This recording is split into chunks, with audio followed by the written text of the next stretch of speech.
You have chosen just fine.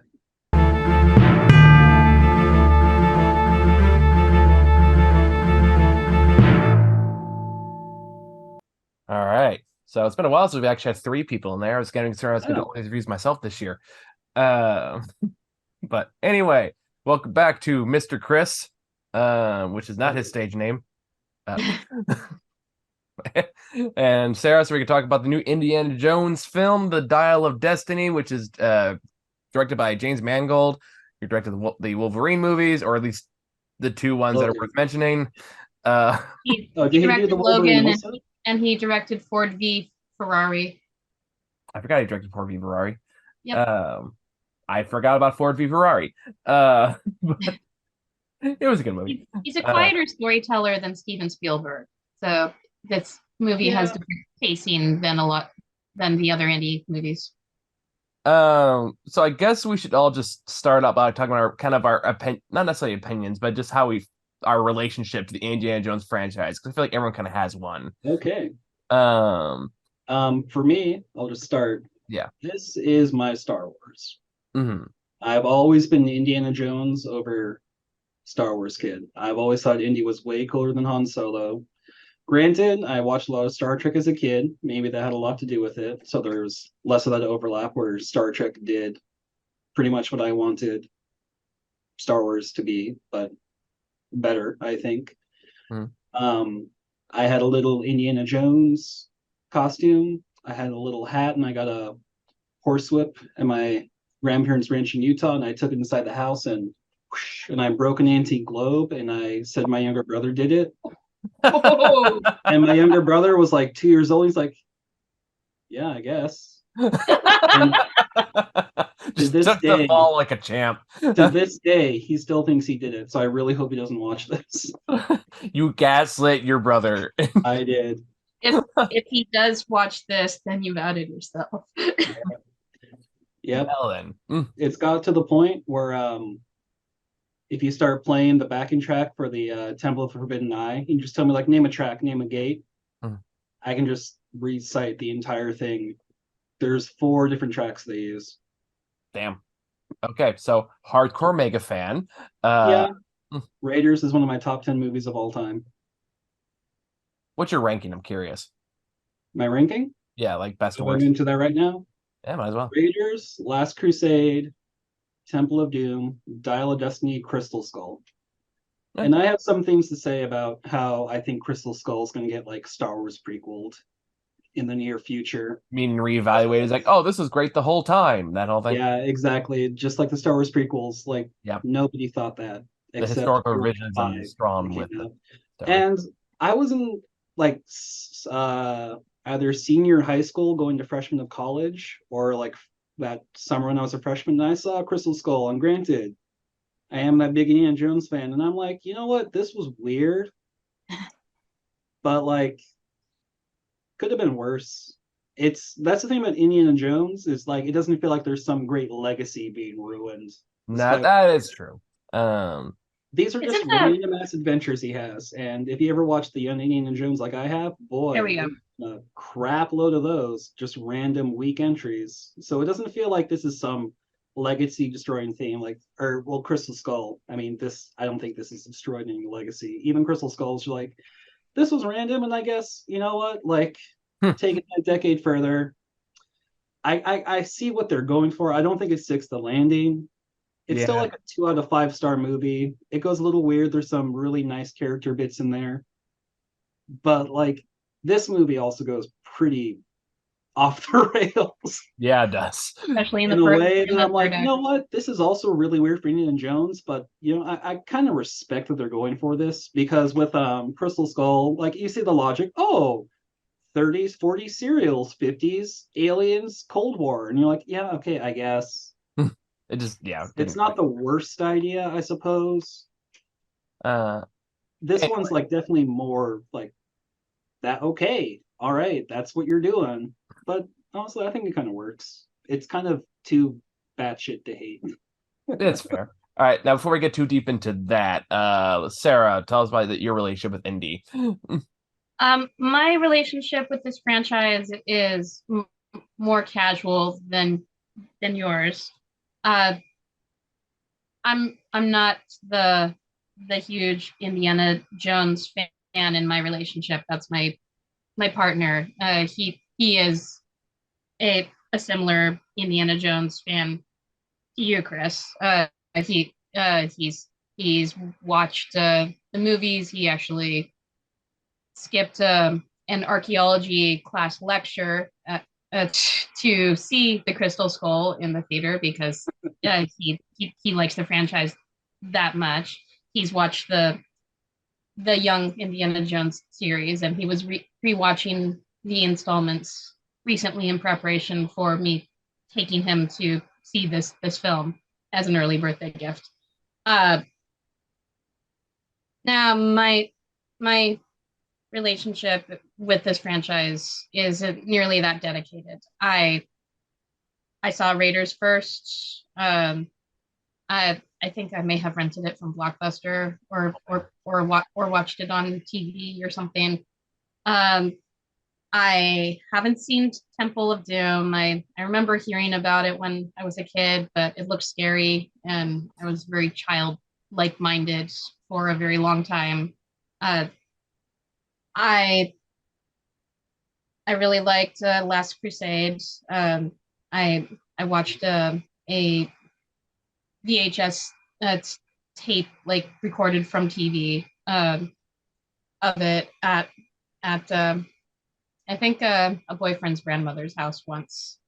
And Last Crusade is my favorite of the franchise, at least that I have seen up to this point. I'd say Raiders is my second favorite after Last Crusade.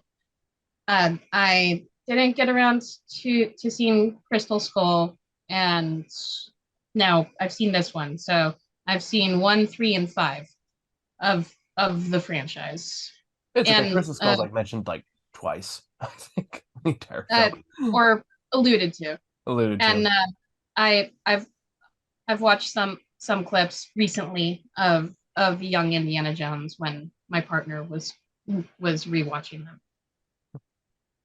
I'd say my own is like kind of in between. Like I grew up with Indiana Jones, it definitely has a strong place in my heart. Last Crusade was always my favorite, largely because of Sean Connery. Still Yes. makes that film for me. Yes, they have great. Harrison Ford and Sean Connery had great on-screen camaraderie. So it's always been like, yeah, like Temple of Doom was always that one I've always seen like a couple times just because like I have a hard time getting myself to go back and rewatching that You one. know what's so funny about that is Temple of Doom was considered like the kiddie one. Which is weird in hindsight when you actually look at it and it has like the whole but it wasn't until Crystal Skull that Temple of Doom became this like underrated masterpiece. Which like I don't know. A lot of the major complaints was like it doesn't have anything to do with like religion. It's like, well, it has a lot to do with religion, just I was not gonna say I don't know about a that. Christian one. I think the more issue I always had with it was the shrill woman and Really? yep, short round. Who I love that actor. Don't get me wrong, but at the time, He's an Oscar-winning actor now. yep, Hell yeah, he is. yeah, he is, and he deserves every bit of it. Absolutely. But let's be honest, it was not written with that in mind at the time. Not exactly the meatiest, well, not even like the meatiest role for an actor. I mean, just like as a character, it's kind of like. But Okay, I've dressed up with like Indy for Halloween before. Like I've seen all the movies like multiple times, except for Crystal Skull. I still have not watched it since I saw it in theaters when it came out. And I still remember surprisingly well. So I guess take that for what it's worth. Then of course this movie. So I have an opinion like how this kind of handles indie property compared to other stuff because James Mangold definitely has a reputation for I won't say for like milking nostalgia, but he knows he's worked with nostalgic properties before. Particularly like X-Men comes to mind in particular, even though that's debatable if you're really call nostalgic or not. But either way, it's kind of like passing the torch, moving on with life. Those are the themes he's familiar with, so it makes sense how you do Indiana Jones here with that same kind of vein. And the results giving the characters proper send-offs. Yes, correct. So this one kind of takes a very similar approach while still trying to capture the magic and the imagination behind the original trilogy, while also trying to do its own thing, have a new indie adventure, one kind of last big one to cap things out. introducing new characters that may or may not take off the franchise going forward if they want to go forward with it. Probably not. I don't see it really happening, but who knows? This one is, as you kind of said, perfectly fine. It's just like a leading bit. I actually quite like this. You do? Okay. Yeah. I like it. I I had do fun have watching it. I had a lot of fun with it. There were some parts I did not like about it, namely the overuse of CGI got to me after a while. Yeah. Because that to me that was the most distracting part of it. It did feel a little too long. I don't think it's need to be 2.5 hours. No, Oh yeah. No, for sure. You could take half an hour out this movie and would have been better. And it took a while for oh god, what's her name? Phoebe Waller-Bridge. Thank you. Whatever you just said. Uh, for her to kind of warm up to me, even though I know that was the intention. So I'm that one's a point I can slide. I also ironically also found the kid kind of annoying too, so that was kind of knocked down for me. Yeah. There's other stuff he does later on that I was like, whoa, kid, we're just skip some fucking levels here. You know what I'm talking about. Oh, yes, I do. Uh, but yeah, other than that, like, yeah, it's a fun movie. It's a good closer. It's definitely better than Crystal Skull. Um, I'll it, take your word for it, but I have heard that. Like it definitely has a the lot of big ideas. the Not all hate of them is work. got like well, actually know exactly why it's getting the hate it's getting. But like it's kind of perplexing. It's like this is the thing that's destroying his reputation. Like this is just a regular ass movie. Like, let's be honest, it's the same reason it always is because there's a I woman know. involved I know. and it's the same bullshit and different packaging and rage entrepreneurs need to milk that for all it's worth. I know. They need to. This is like what the 10th time Kathleen Kennedy's been fired. Yeah. Uh, I guess I hear that iteration every fucking week. But yeah, they should fire her and get the original producers from the 80s back. yes, because clearly things are always better when I was a child, and I never think deeper than I need to now as an adult. That's when You things know were that good, not political. Kathleen Kennedy produced all the Indiana Jones movies going back to the 80s. Did she really? So people are like Hmm. saying, "Oh, didn't he bring back like the producers from when Lucas was?" It's like it's the same fucking person. People online are fucking idiots. It's But called anyway, All of them are just. I need to look that up. but I will say one thing I do really like about this movie is the fact that it does promote that there is never a bad era to punch Nazis.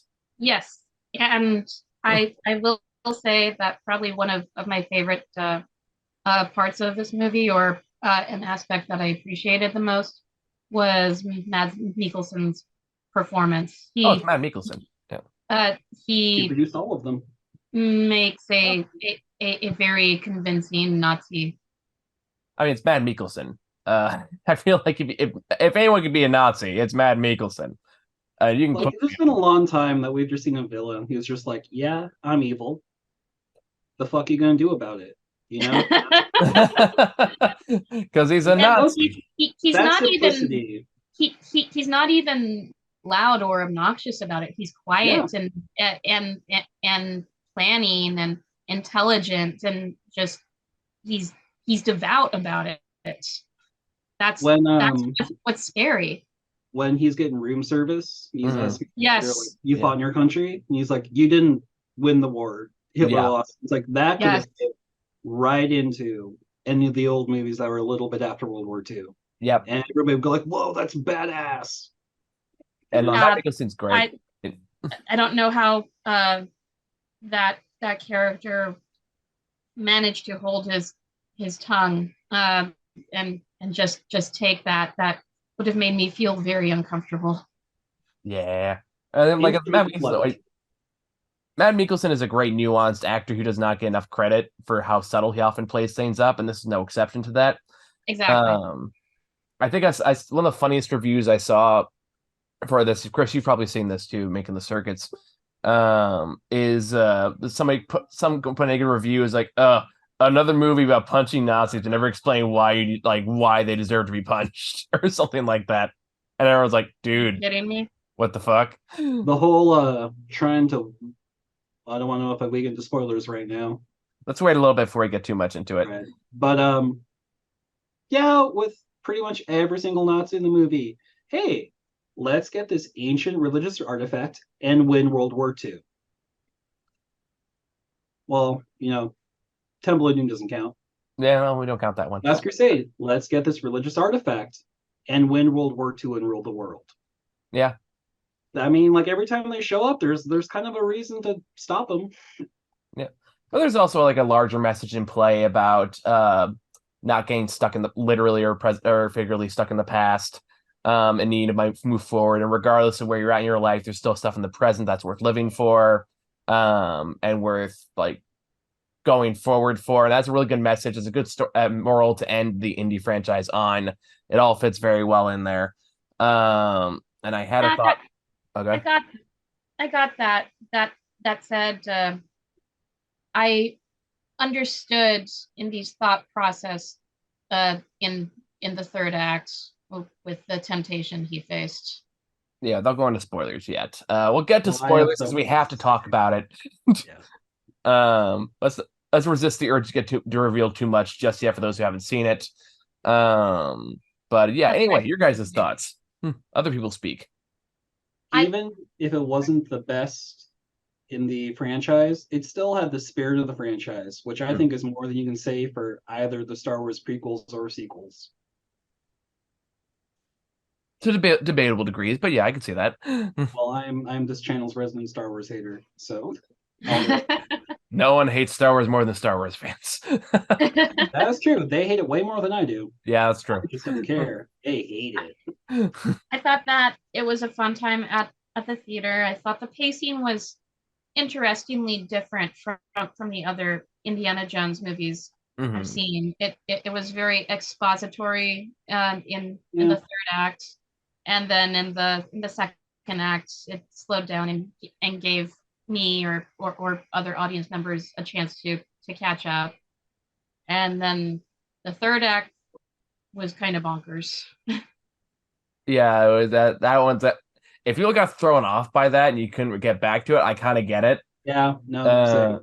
So if it lost you, and I totally get it. So like that's what like. But it was a fun ride that I enjoyed not taking too seriously. Yeah, and I feel like that's what these movies have always been about. You're never really supposed to take them all that seriously. Even Raiders of the Lost Ark, the original, like none of these movies have really taken themselves to like such a stance of superiority, so much as they're exactly what they sold in the tin, fun adventure films. And we don't get a lot of these days. I am kind of impressed how much they were able to really hold back all the like slow motion zoom on the whip and stuff. Like there's some of that in there. You get it. The opening, which I like the opening. I think we'll get into this later. I was texting in our group chats like, well, it was good, but there are some qualms. I really don't want this to set the precedent for, which we'll get to that later. But like the shot of the American had this on him, they pull out the hat and whip, and there's that little dun dun dun. Like, okay, yes, cool. I like that. And then there's like small stuff here and there, and then there's the scene where he and Helena are climbing up a wall.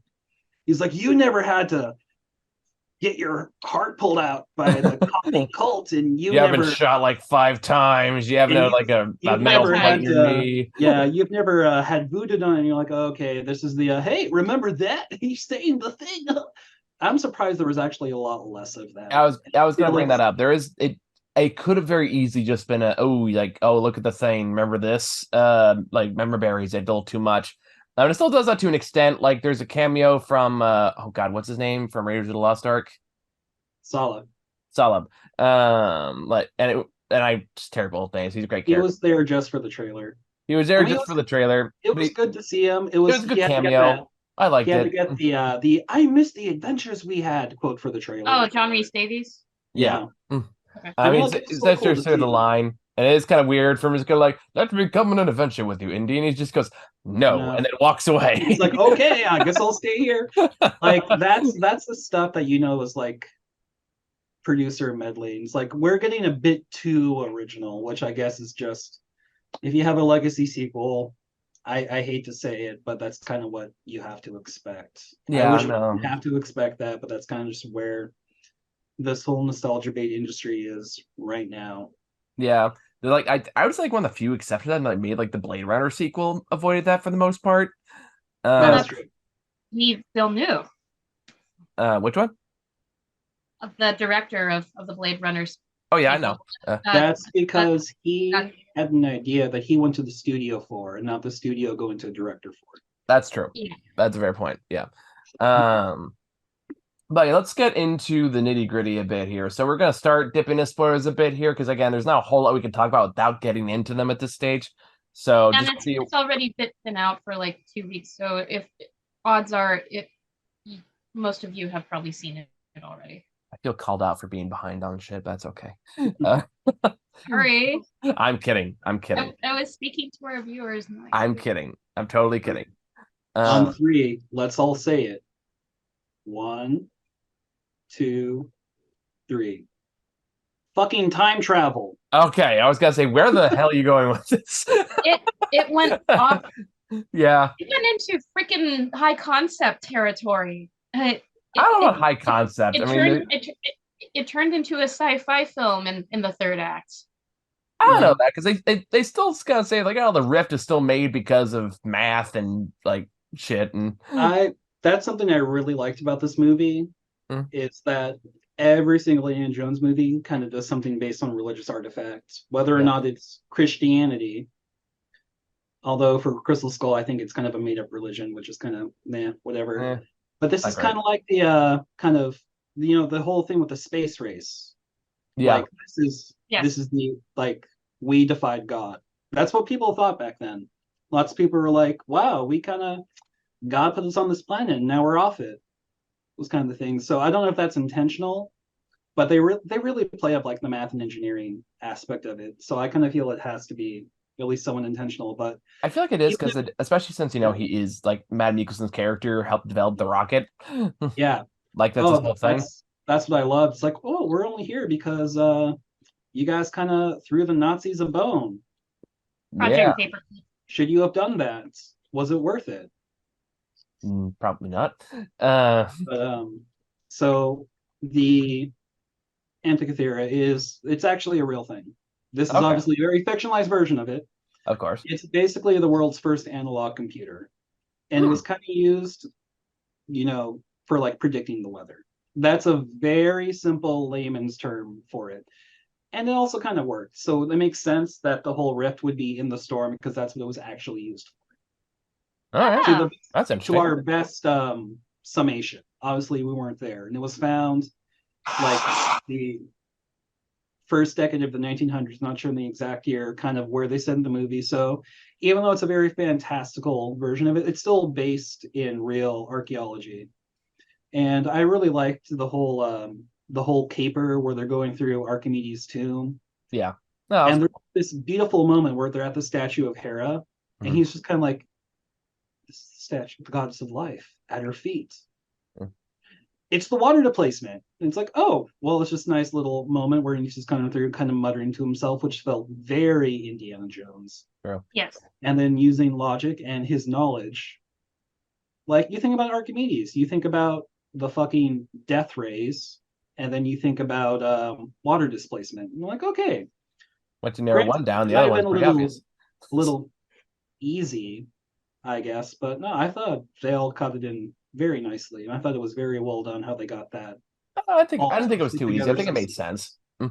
yeah. I think it all followed a pretty steady through line. It was well designed. It was well shot. And it kind of gave you that old school adventure vibe. I will say, Mangold ain't no Spielberg when it comes to these action scenes. Yeah, he does rely a little too much on chase scenes.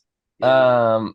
Like which happens again for a 2.5 hour movie. Yeah, there was points like, okay, we're doing another one of these. Okay. But the parade chase scene, like character wise, I thought was very character driven. So there wasn't like as big a spectacle, but I thought like all the tension was there because that's what it meant for the characters. Yeah, you mean the one I terrible names. That's the one where they kind of meet up and there's like one of the mafia, right?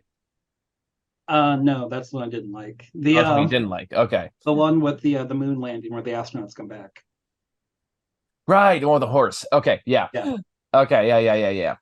And Harrison Ford is you could have got some body doubles. I know. I was kind of like, Same dude, thing come I on, we can had tell it's for a CGI horse. same thing I had for The Irishman. The scene Oh. where Robert De Niro's like curb stomping that guy, and he's like, yeah, yeah. It's like even if he's far away, you can still kind of see it. Oh man, let's I talk did about that for a little bit because, like, definitely one at like honestly, my biggest gripe with this movie is just the the de-aging software. not Yeah, just the de-aging stuff. I also found that really distracting. But really just the overuse of CGI in general because there is a lot of it here, and some of it's unavoidable. Like not just modern movies. So you take that with a grain of salt to a certain degrry. But what that you means didn't you didn't expect them to throw an 80-year-old man into a pool of eels? but it's more like they had still had a crazy scene with like it didn't have to be eels. It didn't even need to be underwater. They could have done any number of things. I kind of Uh, like that they used eels instead of snakes. I wish they didn't draw attention to it. It's like they look like snakes. What? No, they don't. I No, I'm did kind of serious. like Harrison Ford's read of that line just because he had that look almost like he's five for 5 seconds. Like, no, they don't.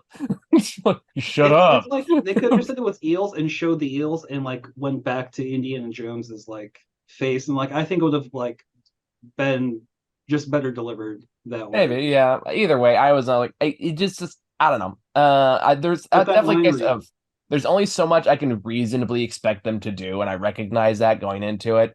That being said, I do think it does hold it back from feeling like a true magical indie film. yeah, And I think there's part of that's unavoidable. And the de-aging part is kind of a big aspect of that because I understand why they did it. I understand why narratively they did it. I understand where it fits into the story and all that.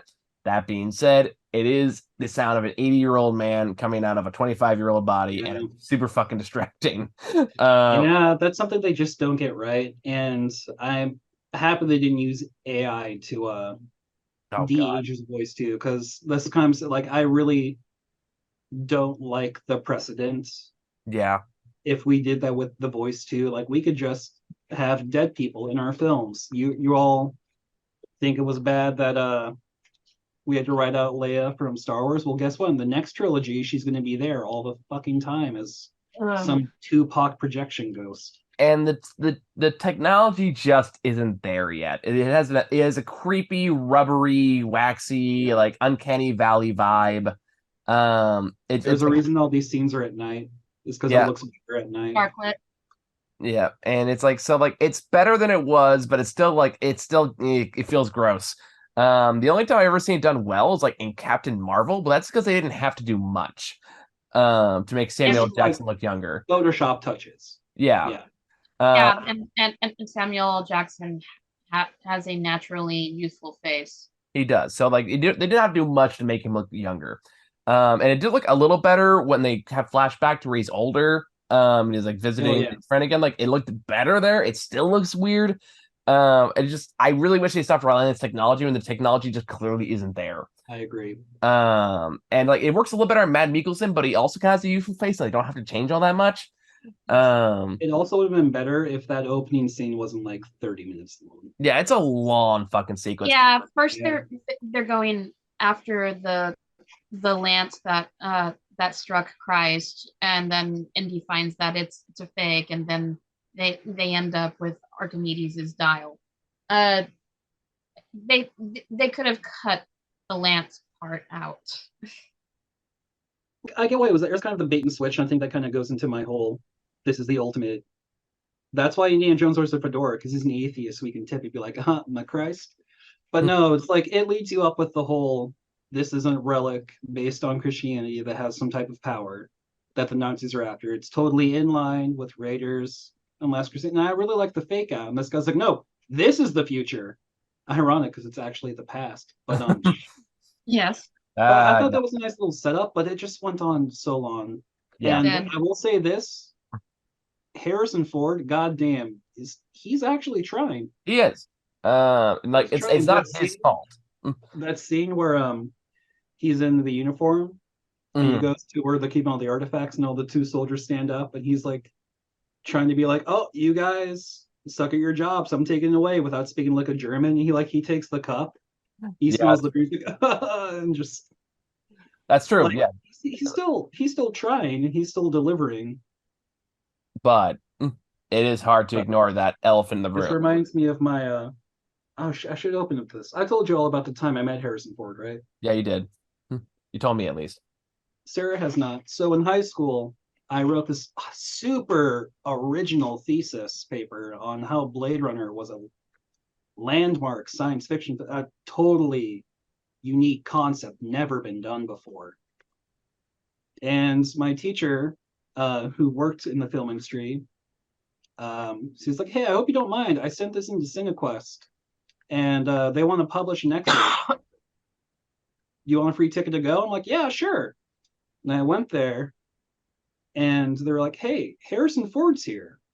Do you want to meet Harrison Ford?" And I'm like, 17-year-old me. He's like, "Yes."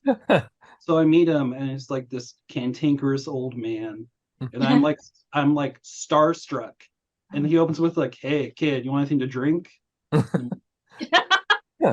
A root beer float? That's all I can have." And he's like, "Yeah, that sounds good." And he tells the agent to get 2 root beer floats, and he's like very clearly annoyed at me. He's like, "Hey, you want to ask me any questions while I'm here?" So I asked him some questions about Blade Runner. It's like, "Do you think Deckard's a replicant?" He's like, "I don't know." And I was like, "This is genius. This is totally getting into the mindset of the actor, because if the character doesn't know, the actor should never know." And realize it later, I realized he just didn't care. And then this is when Crystal Skull just got announced. So I was like, "Yeah, so they're doing another Indiana Jones movie." Like, he instantly lit up. He's like, "Yeah, man, like we're gonna have like a table read in 2 months. Man, I'm so excited." And then he gets called to do a panel or something. And as he leaves, he's like, "Hey, kid, thanks for not asking me about Star Wars." And then the bartender comes with 2 river floats. And his agent comes, picks up one, and picks up the other one, and walks away with both of them. Harrison Ford owes me a root beer float. That'll be the tagline for the So, video. yeah, if granted, this was back in like 2007, but goddamn, I'm sure he still has that mindset. This is like, he's done with all the Star Wars fans, with all the do you expect us to actually believe this? Oh yeah, kid, a wizard did it. That kind of stuff. The interview where somebody asked him like, how come Han Solo came back as a Force ghost? He's like, "What the fuck is a Force ghost?" Like, he's clearly done with that aspect of the fan and wants to put it behind, but I think he still cares about Indiana Jones to a degree. He's like, "Yeah, they're just so much fun to make. I get to work with Spielberg. It's yeah." It's like, have you seen his recent interview with Conan that he did for his podcast? Where he was talking about like the infamous sketch he did where he like somebody handed him like a Lego Millennium Falcon to sign, and he threw it over, like pretended to fall behind him, just shattered in a million pieces.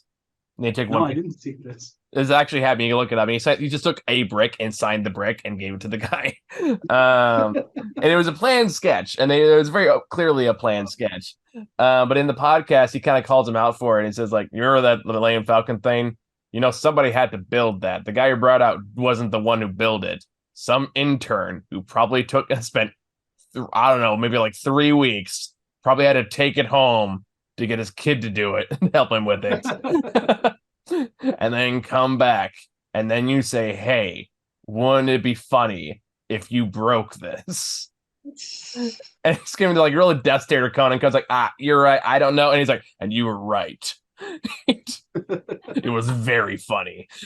Have you seen the video where they take the clips of him playing the first Uncharted game and they set it up, and it is like, Harrison Ford has never seen an Indiana Jones movie. So they have him playing the game, and they just cut to the clips of Indiana Jones where like he, was falling off a bridge. He's like, "Whoa, I died." I'll post a link to that in the YouTube comments. It's so fucking funny. I'll look that up. That sounds If pretty that's funny. still up, I'll post a link to it.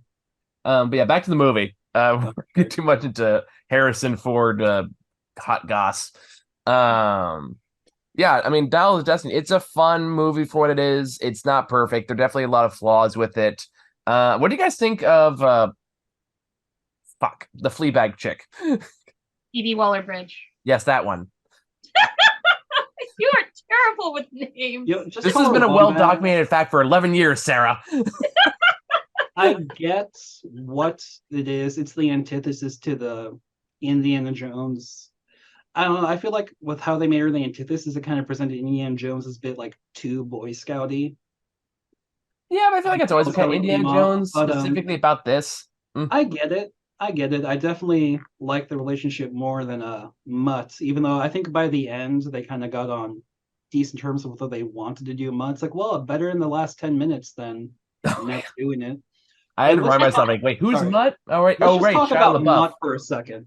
Shia LaBeouf. How fucking funny it is that they're trying to use a Mutt as like this emotional backstory. I think it kind of works as long as you just conveniently forget most things about Mutt from the last movie. I think they're banking on that. They're banking like, oh wait, I saw the movie So where he had a son. since Oh, that Sarah's must be so looking sad he died. for Sarah's sake, Mutt was a character that was introduced in the Crystal I Skull. know Okay. his son. Okay. I just haven't seen him on screen. I was able to figure out from basic Context knowledge clues. and Yep. context clues who he is. I just don't care Which because I this haven't seen Okay, him. fair enough. I sorry for mansplaining, but you had the look of I don't know who the fuck that is. So I thought I'd Shia throw it. LaBeouf, good old Shia LaBeouf, got eaten by Yes. actual cannibals. Anyway, it would have Anyway, I I I liked that Phoebe Waller-Bridge's character was a knowledgeable uh, archaeologist in training or a capitalist, Mhm. depending on where she was at in her character arc. I thought she made a charming moral contrast to Indiana Jones's more curmudgeonly character for the majority of the movie. Um, when in the last act, probably my two favorite parts of the last act, or the when they're in Syracuse, what was seeing ancient Greek and ancient Roman warriors kick Nazi ass, and seeing Phoebe Waller-Bridge's character tell Archimedes in Greek that I'm a big fan. I thought that was pretty cute, It is a and it character. was Oh, sorry, go ahead. interesting that that they called, or the ancient Greeks and Romans called uh, the plane a dragon. Oh, we must take down the dragon, which was foreshadowed in the puppet show in modern day Greece. So I thought that was interesting. I like She's a everyone good just actress. I thought she immediately. Okay. did fine with what she was given. Sorry, I don't know when I'm gonna get a chance to talk again, so I just wanted to get all that out. Fair enough. sorry. That's valid. That's valid. I interrupted. I apologize. I do think it's funny that everyone, regardless of what side of the battlefield they're on, just automatically yeah, that's a fucking dragon. Just not one person's like, what the fuck is that? Is there people in that? What the hell? Everyone's like, oh, no, dragon. I've seen dragons. That looks like a dragon. And Nazis got killed by ancient Greek and Roman warriors. Which makes you think, what if this was like the second time travel group in there, and the first one was just a bunch of dumbasses that flew through a hole and just kind of like, this is a fucking dragon. If you see this again, just know dragons are bad. We're gonna take this dragon. We're gonna fly away now. So bye. I don't know. My dumb humor, but anyway. You mentioned the puppet show, and then like, man, I genuinely think they did a great job tying that all in. Yes. Like when if they kind of like hint at something's happening, and it's like, but look at the Phoenix, like it has propellers. Yeah. And then once they go through the thing, and then you see the Tremors, you're like, oh shit, and like you think back to it immediately, which is what a good foreshadow does. So you're like, oh man, they got me. Yep, and you're just kind of, it was just funny because beforehand you're thinking just Archimedes was just this time traveling bitchin' man. Yeah. Just going through history and just taking stuff. I'm not sure if I would have liked it more or less if they did like the cyclical time travel thing, where it's like, now that you know They how almost powerful did it is, with Indy almost deciding to stay there, and like I said earlier or alluded to earlier, I would have understood his mentality of wanting to stay there and do the whole time zero thing. Well, what I was thinking was going to be was that like, okay, now that we've worked, we must make sure nobody else comes back and fucks up our past by making the Romans win. So I'll take one half and you take the other half. And, the entire reason they would have been there is because they had to go in the future to go put it in the past or, something Yeah. like that. I don't know if I would have liked it more or less with that. Yeah, a little bit timey-wimey there. But oh god, I am so fucking loopy today. I was like, I keep having thoughts and they keep slipping through my fingers. Oh, I want to go back to my thought about Mutt. Oh, and this is sorry. so fucking funny. Speaking of, before I get to that, I do have to point that I remember what I was going to say, and I want to say it before I forget again. Which is, I have one other major problem with this movie. They fucking wasted Antonio Banderas. Yeah. No, that's fair. He was the guy who runs the boat. It was okay. the Spaniard boat I owner. didn't make that connection. Yeah, that's Antonio Banderas. Is like they just fucking killed Puss in Boots. What the fuck? Sad face. Well, they also didn't really play it up, which, good for them. It's like, oh wait, he's here. But it's still Antonio Banderas. And when the Nazis find the boat the first time, I was like, oh no, they're just gonna kill the fuck out of Antonio Banderas. And then they didn't. I was like, oh yeah, he's alive. And then he's like, oh no. There must be edits out there already with Matt Mikkelsen, like pulling a gun to him in like slow motion. You hear like the death whistle right before he gets shot. That must exist. If not, we should make that. That's or fucking they put great. or they put the wolf like on the boat dressed as a Nazi. Like I'm sure. Oh, that would be even more terrifying. That would actually be pretty funny. I hope somebody does that. If not, we'll do it. That's really funny. Anyway, yeah, Mutt. So why Mutt was so fucking funny that they kept doing this? Because he's like, he did it just to piss me off. And it's like, that's what you're fucking doing. You're completely forgetting the end of Crystal Skull, which granted, you know what? Maybe they just forgot. I wouldn't blame them. They just forgot about the boats. But like what if he went in earnest to go see the world like Indiana Jones did, and he supported him, and that's why he died, and that's why there's so much guilt. Yeah, Well, maybe. that would have made it a lot stronger and less like you're trying to make me feel fucking bad for Shia LaBeouf, dude. Yeah, I mean, I could see that. I think it's worked fine as is. If anything, just because a little bit of historical revisionism on the franchise. Yeah. Which isn't bad. It's also like Mutt was also just a painfully forgettable character. That was leaned way too much into the greaser culture of the time. That they want to rewrite him like this. I honestly don't have a problem with it. I think it works perfectly fine as a catalyst. For old man is sad and future plot lines that a lot of these tend to go for. And I like the resolution they have with Miriam. I thought that was well done. Yeah. Yes. I thought it was I nice like and that too. small. Nice and small, and the hat at the end. Yeah, it was a nice way to Once finish out Into the some movie. kinky shit. Get the whip, Indy. But yeah, I think overall this is a pretty solid movie. I think it's a good. It does fit well into the Indiana Jones franchise, not perfectly, not seamlessly, but well enough to say that it's entertaining. I'll say it's on the same level of. Sorry, go ahead, Sarah. Of the 3 Indiana Jones movies I've seen, I'd put it in 3rd place. You mean 4?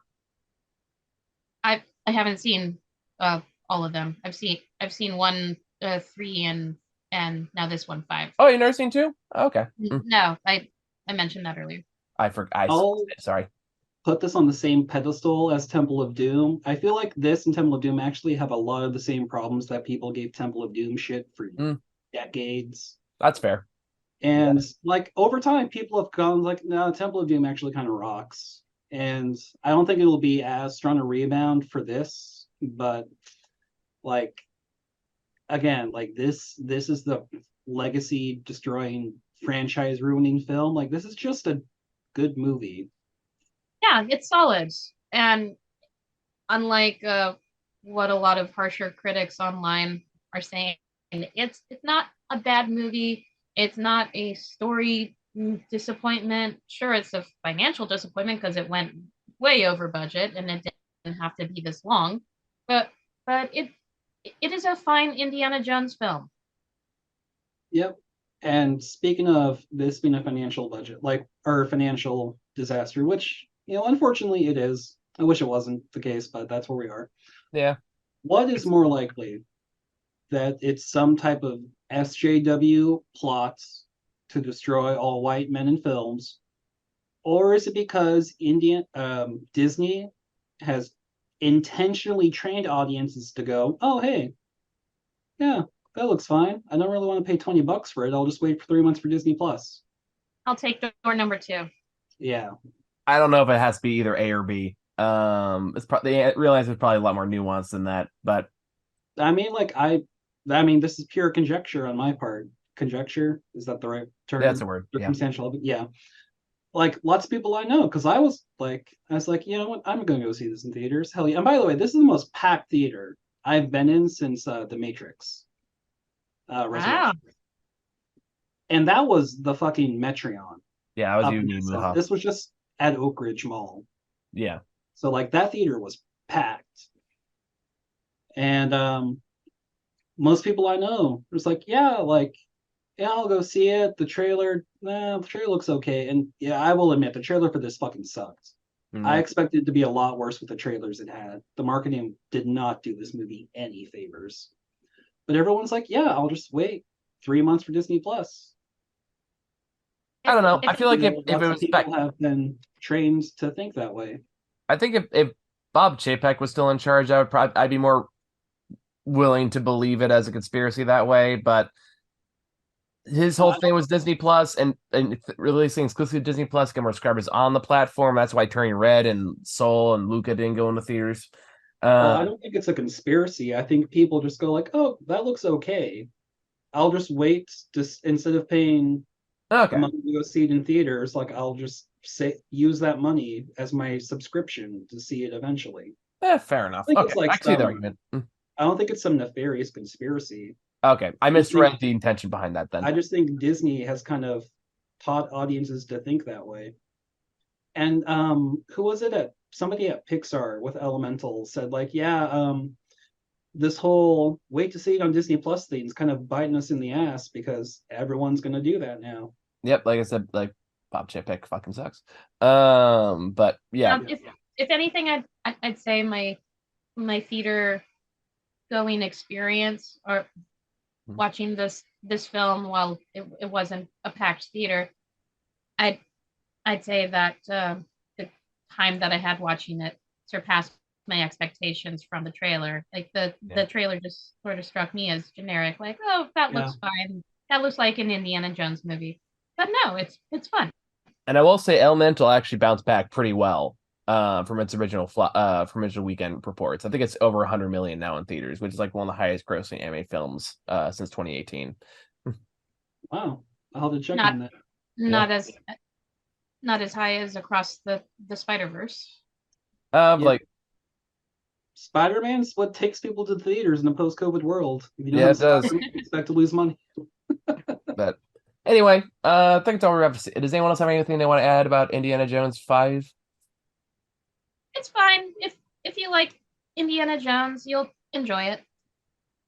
Not to say that kid was no short round, whereas nothing as a character short round was. He had a lot more charisma than this kid. He did. Although it was fucking sick when they had this XP for the giant Nazi from Raiders who gets torn apart by the plane. Oh yeah, when this kid just fucking locks him underwater to drown horrifically.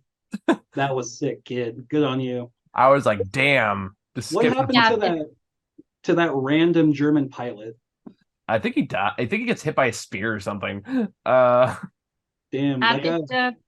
It was unbelievably impressive that he automatically knew how to swim after Antonio Banderas' character told him what to do, and that he knew how to fly a plane magically. Hey, some kids are fast learners. All right. Most unbelievable thing in this movie about time traveling Nazis. All right, guys. I think that's all we have to say here. So we're gonna wrap this up. I'm still gonna record the Transformers review eventually because I did actually see it. I do want to get some content out of it. And then I think the new Insidious movie, because for some reason there's another one just came out, so I'll probably check that out later this week. And then God knows what else I'm gonna catch up on eventually. So, if it's playing in your area, you should definitely check out Past Lives. The reality is I don't have the time. That's the sad. I have time for like maybe one film a week this season. I've heard very good things about Past Lives. It's the most beautiful film I've seen this year. Wow. I'll check it out when it goes on streaming because I don't have the time to go in theaters as much as I used to anymore. It's such a part of my real life right now. But I'll see what I can when I can. That's all I can promise. Until then, guys, thank you so much for watching. See y'all later. See ya.